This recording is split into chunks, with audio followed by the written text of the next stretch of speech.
With one eye only turned inward, I now can venture through new spaces beyond the seven heavens, because the angel Iotha with white wings visits me at night.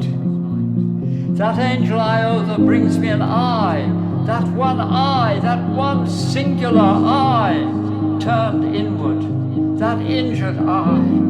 From the first poem of this collection, from the first poem of my pilgrimage. Who is this angel? After all, I have the feeling I have always been with him, always.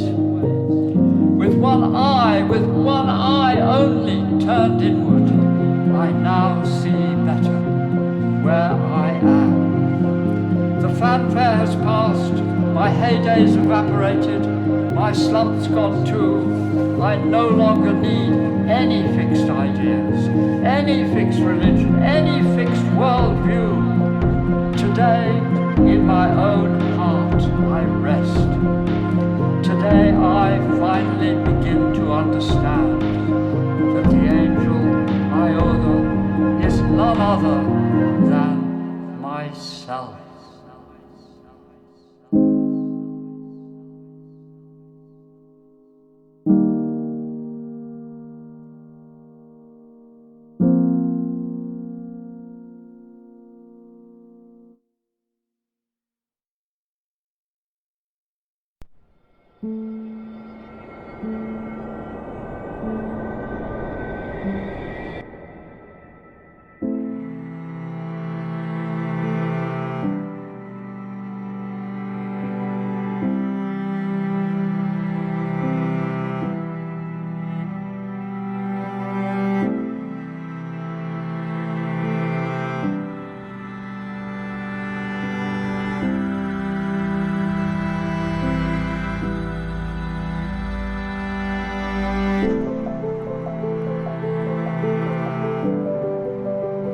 Wounded eye of rock cliffs feels bitter mercy for you.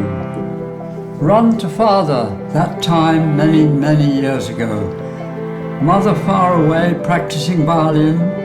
Run to father, suddenly sinking on wounded eye of rock cliffs. Greeting me when meeting storms, when falling on a shard of china. Flying through my left face. That face which from time immemorial belongs to emotions. And since then I know that the path to my father leads another way, and that women to be learned must be lived. There exist 9 kinds of angels, Alpha to Iota, all of whom entered my life. These facts and more this story recounts.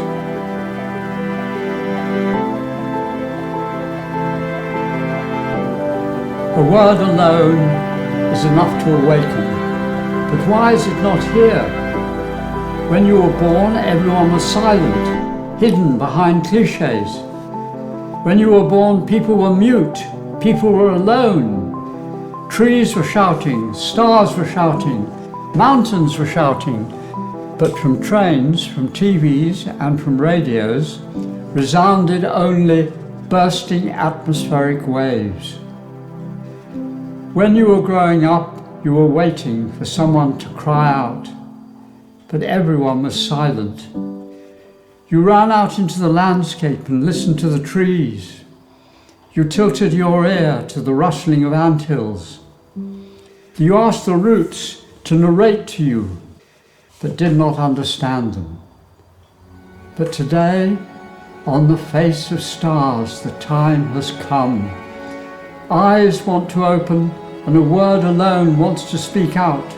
A word alone, enough to awaken, is here.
The crown of the tree is visible in the leaf, and in every leaf another leaf, and in every leaf the trunk of the tree without knowing it. The Alpha Angels did not like Viera Beta. They suspected her of various things, and she in turn burst all about with explosions of laughter, full of contempt, and glared at them through fingers. In that atmosphere we were suffocating, myself and the child I bear inside. Those acidities that I experienced on the way to second heaven, on that way serpenting through muddy earth, impossible to take root in, I experienced the body of Viera Beta. No matter how beautifully tight in her red scarf, it could not compensate for understanding. Although, considering it, in reality it was I myself who decided to wedge open the door to this experience. I let her in, trusting her to transform me. We are not aware of what is mirrored in us. In every leaf another leaf, and in the leaf the trunk of the tree, and the trunk borne by groundwater through a stream. And so we too acted without seeing, hidden reasons. But now I really don't remember which of the two of us, who left whom.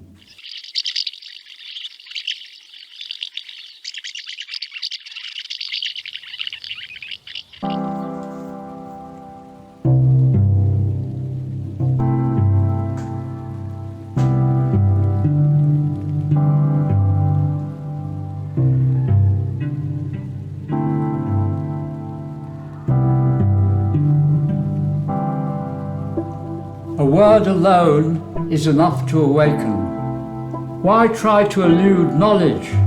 Might it be prudent to tune ears to hope, hewn by words, and in turn cure your own soul of all its disillusionment? Still, just before entering the gate to second heaven, I looked upon the heaven beneath it. I saw there Viera Beta, and in her hand a large magnifying glass. And so I realized who, on the way through first heaven, had burnt the wings of those little ladybirds.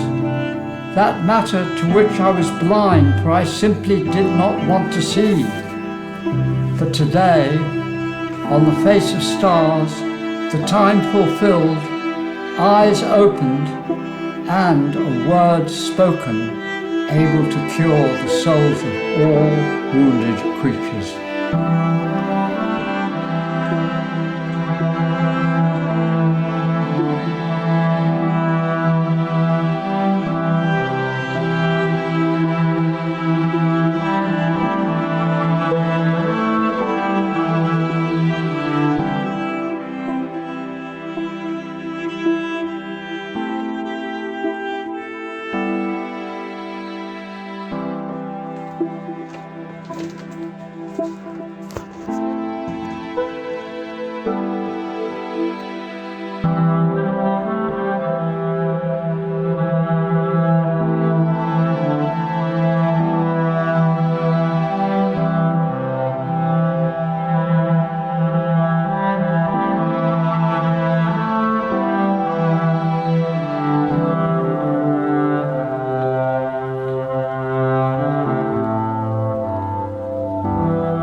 The Last Judgment leaps out on glassy wings of our uprising, spreading its wings, crystalline wings, rising, rising landscape, landscape of the Last Judgment, landscape of many trees, landscape of the truth that so much reminds me of home. Home has crystalline wings. Home is flying back and forth. The home we bear wherever the two of us go, me and my son Philippe. The scent of rosemary, ginger, ginseng and horny goatweed. All the scents came back when I finally understood that freedom is worth it. And Patrana Gamma reproached me. I let you in because I believed you would fulfill me. But you are merely a boy with a shard of china in your face. And Patrana Gamma packed my luggage and sent me packing.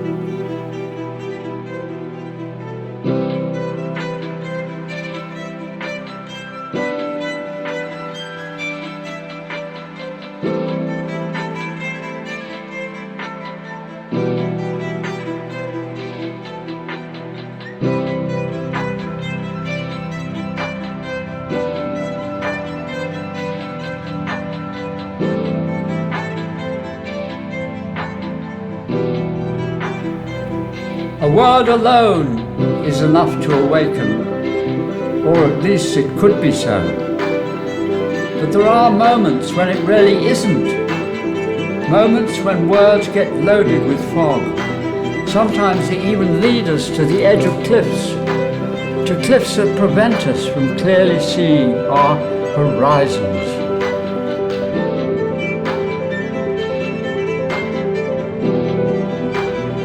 But today, on the face of stars, time has been fulfilled. My wounded eye of rock cliffs wants to open again, and a word wants to speak. That word wants to tell me, freedom is worth it. Before entering the gate to third heaven, I peer back one last time at the heaven below it. Alpha angels gathered in the house I, with such effort, had built, and Patrana Gamma amongst them, playing with her spectacles, as if with two magnifying glasses.